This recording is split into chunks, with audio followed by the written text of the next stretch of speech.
Thank you for joining Wars of the Rosies as we continue with Part 6, French Revolution of Adam Weishaupt, A Human Devil by Gerald B. Winrod. French Revolution. After spending years in investigating the Illuminati and its ramifications, Professor Robertson felt prompted to write, "We assert with confidence that the Masonic lodges in France were hotbeds where the seeds were sown and tenderly reared of all the pernicious doctrines which soon after choked every moral or religious cultivation and have made the society worse than a waste, have made it a noisome marsh of human corruption filled with every rank and poisonous weed." It was in this respect that the Masonic lodges contributed to the dissemination of dangerous opinions, and they were employed for this purpose all over the kingdom. And thus it appears that Germany had experienced the same gradual progress from religion to atheism, from decency to dissoluteness, and from loyalty to rebellion, which has had its course in France. Freemasonry is innocent of all these things, but Freemasonry has been abused and at last totally perverted, and so will and most any such secret organization, as long as men are licentious in their opinions or wicked in their dispositions. Weishaupt's trickery in directing things from behind the scenes is disclosed in the following letter written by him to a fellow Illuminatist. "We must consider how we can begin to work under another form. If only the aim is achieved, it does not matter under what cover it takes place, and a cover is always necessary, for in concealment lies a great part of our strength. For this reason we must cover ourselves with the name of another society. The lodges that are under Freemasonry are in the meantime the most suitable cloak for our high purpose, because the world is already accustomed to expect nothing great from them which merits attention. As the spiritual orders of the Roman Church, religion was, alas, only a pretense, so must our order also in a nobler way try to conceal itself behind a learned society or something of the kind. A society concealed in this manner cannot be worked against. We shall be shrouded in impenetrable darkness from spies and emissaries of other societies." The manner in which Masons were frequently misled is illustrated by a letter from a leader by the name of Cato to Weishaupt. Now that he, referring to a new prospect, is a Mason, I have put all about this Illuminati before him, shown him what is unimportant, and at this opportunity taken up the general plan of our Illuminati. And as this pleased him, I said that such a thing really existed, whereat he gave me his word that he would enter it. Showing how they sought to capture whole lodges, the following letter was sent by a member named Paulo to Weishaupt. "I have now found in Kassel the best man, on whom I cannot congratulate ourselves enough. He is Movelin, Grand Master of one of the Royal York lodges, so with him we have the whole lodge in our hands. He has also got from them all their miserable degrees." Mounier, a French writer, left this record in one of his reports. Weishaupt made the acquaintance of a Hanoverian, the Baron von Knigge, a famous intriguer, long practiced in the charlatanism of lodges of Freemasons. On his advice, new degrees were added to the old ones, and it was resolved to profit by Freemasonry, whilst profoundly despising it. They decided that the degrees of entered apprentice, fellow craft, Master Mason, and Scotch Knight should be added to those of the Illuminati, and that they would boast of possessing exclusively the real secrets of the Freemasons and affirm that Illuminism was the real primitive Freemasonry. Not until the government confiscated the property of the Illuminati was it possible to penetrate its secrets and really get at the man behind the system. On one occasion, Weishaupt wrote to an intimate friend, My circumstances necessitate that I should remain hidden from most of the members as long as I live. I am obligated to do everything through 5 or 6 persons. On another occasion he said, one must show how easy it would be for one clever head to direct hundreds of thousands of men. Again he wrote, I have 2 immediately below me, into whom I breathe my whole spirit, and each of these 2 has again 2 others, and so on. In this way I can set 1,000 men in motion and on fire in the simplest manner. And in this way one must impart orders and operate on politics.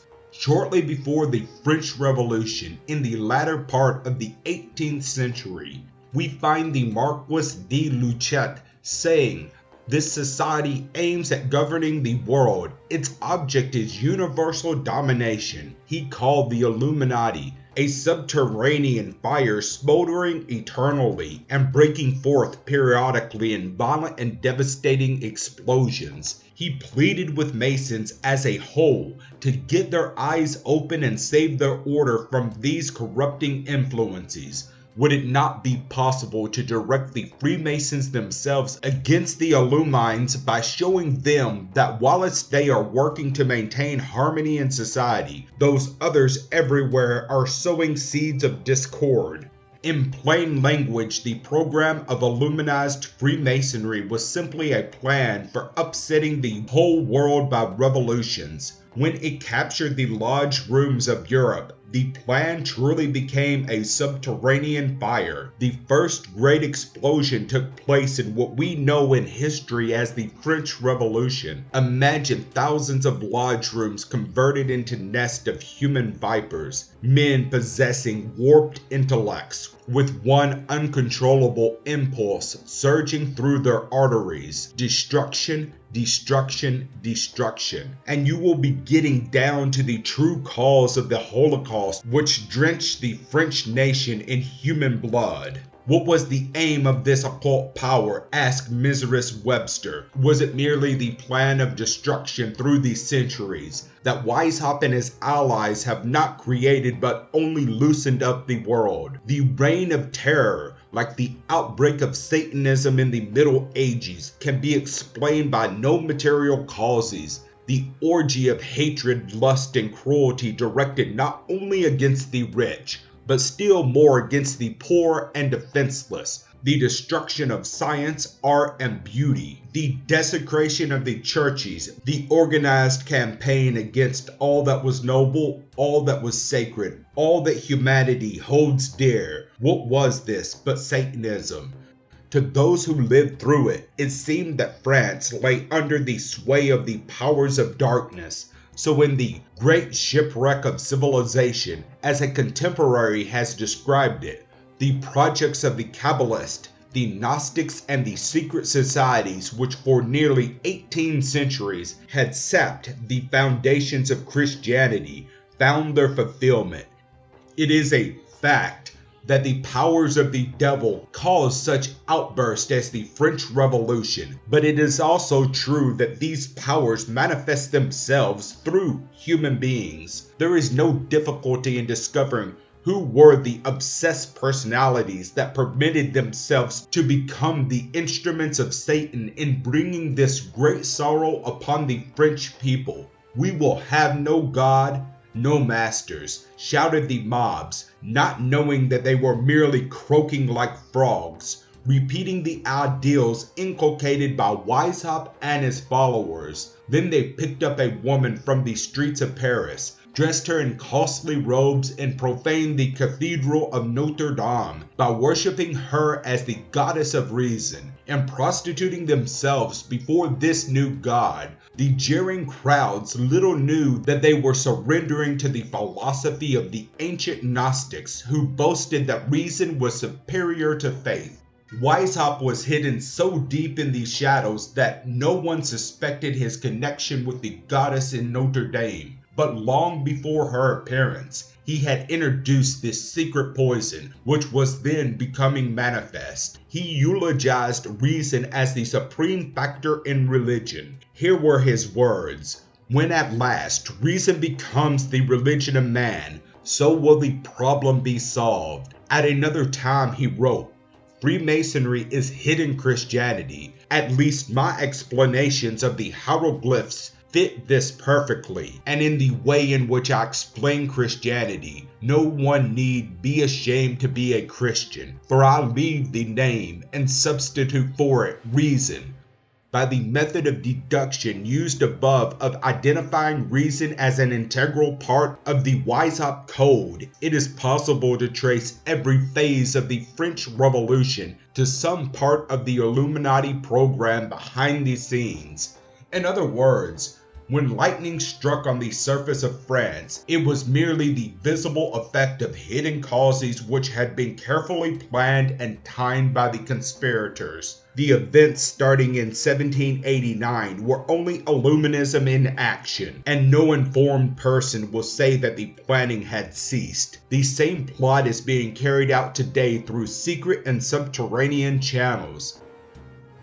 There is an abundance of proof that such leaders of the revolution as Lafayette, Mirabeau, Garst, Marat, Robespierre, Danton, Desmoulins, and many others were active members of Illuminized Masonic lodges. From this source they got their ideals, acquired their fierceness, and worked out their plots. Every student of history will recall that the political clubs known as the Jacobins held the balance of power throughout the French Revolution. Among the early members of these mysterious organizations were Mirabeau and Robespierre. The Encyclopedia Britannica says, by August 10, 1790, there were already 152 affiliated clubs, and at the close of 1791, the Jacobins had a network of branches all over France. It was this widespread yet highly centralized organization that gave to the Jacobin Club its formidable power. The secret of their strength was this: in the midst of general disorganization, they alone were organized. From the time the first Jacobin Club was organized, these centers were duly illuminated by Weishaupt's principal helpers, including Bode and Baron de Boucha. The basic purpose of the Jacobins was to further the triumph of dogmatic atheism and create a great social upheaval. The French writer Le Forestier explains the members charged with spreading the propaganda of the subversion principles of the club, nearly 50,000. In 1790, it had 20,000 livres at its disposal, but by the end of 1791, they had increased to 30 millions. The history of the unspeakable terror of the French Revolution is the history of the Jacobins, and the history of the Jacobins is the history of the Illuminati. Let it be remembered that one of Weishaupt's affectionate titles was Patriarch of the Jacobins. After the storm of the revolution subsided, the power to govern France was invested in the Comité de Salut Public, composed of 300 men, all leaders in the illuminated Masonic order. Lady Queensborough remarks, the particular brand of communism favored by the conspirators was based on the theory that the poor could not help themselves or improve their position, that the rich must be suppressed, and that the ideal state could be reached by class war and a dictatorship of the proletariat. Even a casual examination of the forces at work in the French Revolution compared with those which swept Russia 18 years ago will show a remarkable similarity. It has been aptly remarked that the Russian Revolution began where the French Revolution ended. Parenthetical. It is interesting to note that in Germany, all secret orders have been disbanded under the Hitler regime. Everything must be done in the open and in plain sight. No fraternal secrets are permitted. The Masonic Order, the Illuminati, and all other such societies have been destroyed. Mussolini inaugurated the same policy when he first descended to power in Italy. His autobiography, published in 1928, contains many interesting statements regarding Italian Masonry, which may be appropriately repeated here by virtue of the present discussion. The Fascista, as intelligent people worthy of the epoch in which they were living, followed me in the new conception of religious policy. To it was attached our war against Masonry as we knew Masonry in Italy.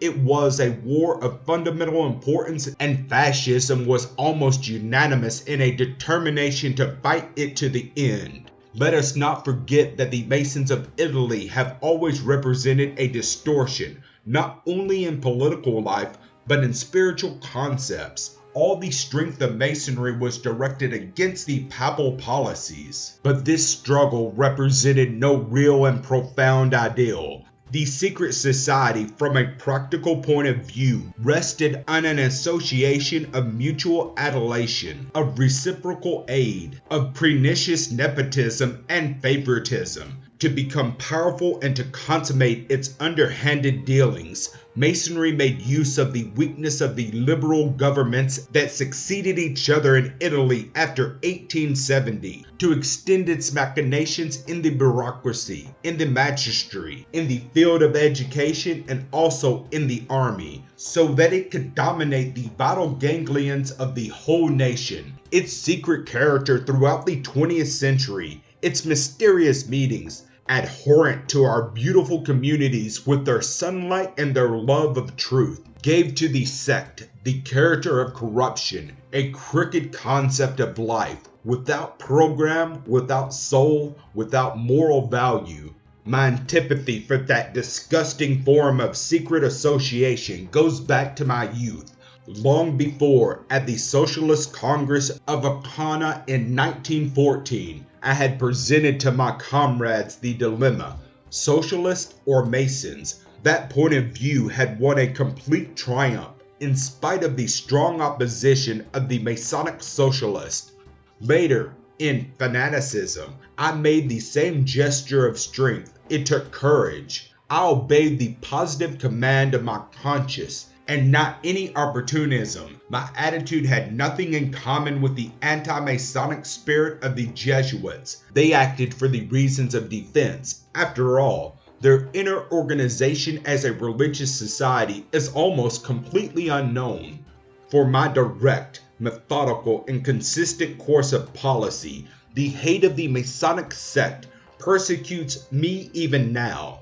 Masonry of that type has been beaten in Italy, but it operates and conspires behind the mask of the international anti-fascism. It utterly fails to defeat me. It tries to throw mud at me, but the insult does not reach its mark. It machinates plots and crimes, but the hired assassins do not control my destiny.